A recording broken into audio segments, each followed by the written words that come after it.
во-первых, хитрая и какая еще? Приспособившаяся, есть такое мнение? Да. Что она приспособилась к тому, чтобы жить с матерью, но при этом еще делать, что ей хочется.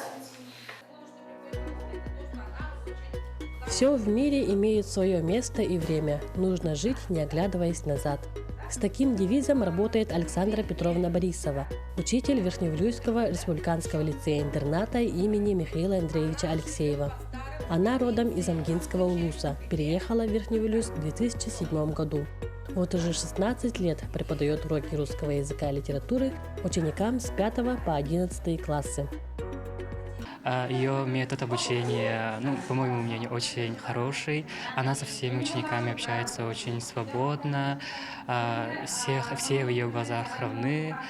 Она спокойно преподает, помогает. Если появятся какие-то трудности в какой-то программе, то она с легкостью все поможет, все объяснит и все расскажет. Я лично здесь учусь с 5 класса, и у нее тоже учусь с 5 класса.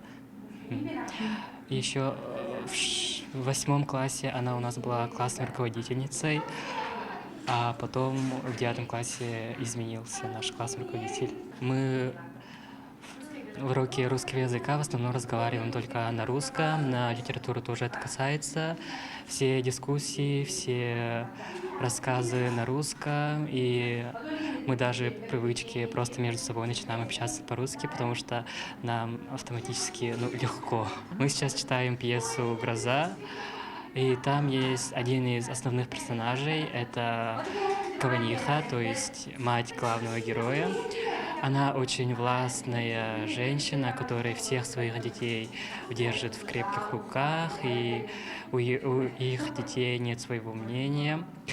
Она об этом очень хорошо, к сожалению, позаботилась. Очень интересно, потому что это произведение не похоже на все остальные произведения, так как здесь больше отрицательных персонажей, чем положительных.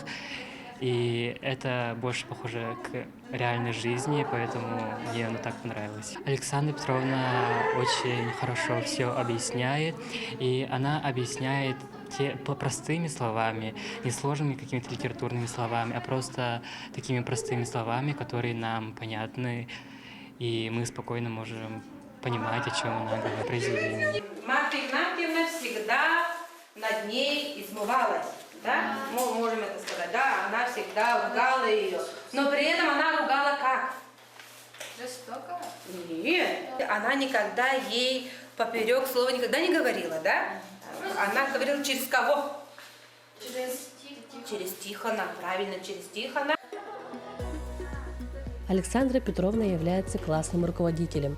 Невооруженным глазом видно, что дети любят и уважают свою учительницу. Выстроив с учениками доверительные отношения и взаимопонимание, она окрыляется их победами. Приехала после того, как увидела свою фамилию на ярмарке вакансий. В то время у нас проходили ярмарки вакансий, и увидела именно в Верхневилюйском улусе свою фамилию. Приехала я одна в Арусунскую среднюю общеобразовательную школу учителем русского языка. В ней я проработала 9 лет.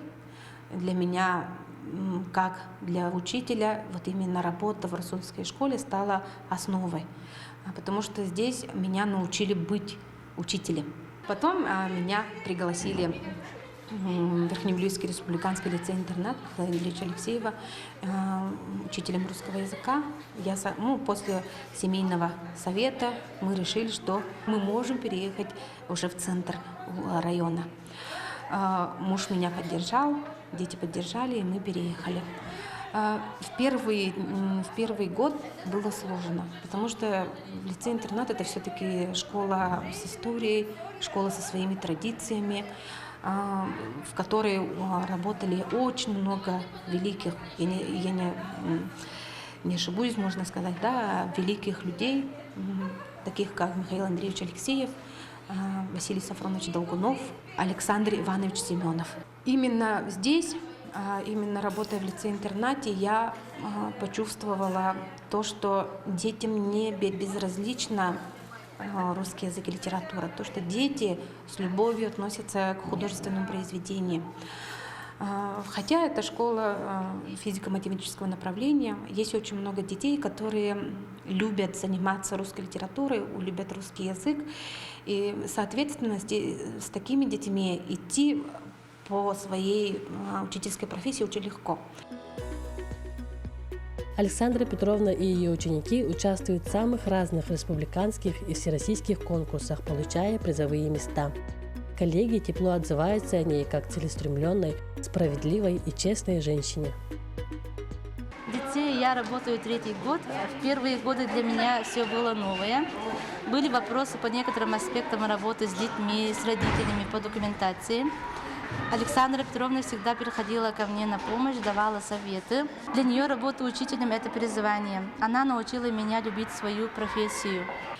Мы с детьми занимаемся не только уроками, да, мы занимаемся научно-практической деятельностью, ездили на всероссийские научно-практические конференции, начиная с «Шага будущего» в городе Якутске. Мы были в Санкт-Петербурге, в конференции «Открой себе ученого», мы были в Казани, мы были в Самаре. И, соответственно, мы приезжали с победой. У меня в этом году мы ездили в Казань на всероссийскую научно-практическую конференцию Лобачевского. Со мной поехали 5 детей, и 4 из них заняли призовые места. Победы детей – это победы не только учителей, но и родителей. И я очень благодарна родителям своих учащихся, что они с воодушевлением, можно сказать, да, отпускают своих детей. Конечно же, мы не обходим стороной олимпиады, предметные олимпиады. Так, например, в 2020 году моя ученица стала призером Северо-Восточной олимпиады школьников, и благодаря этому месту призовому она поступила сразу в университет Решетникова в Красноярске. Также в этом году две мои ученицы стали призерами республиканского этапа Всероссийской олимпиады школьников по русской литературе. Конечно же, это работа, но учитель должен не только работать, да, он должен воодушевлять своих учащихся на какие-то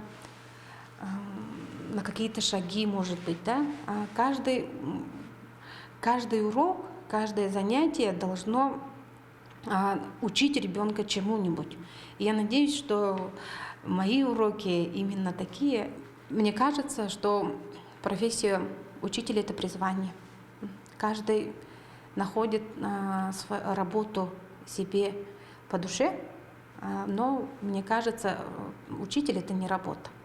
Учитель – это призвание. Ты должен любить свою профессию. Мне так кажется, и я думаю, что мое призвание – это работа с детьми. Муж Александры, Николай Николаевич Борисов, специалист в Центре народного творчества, играет на разных инструментах.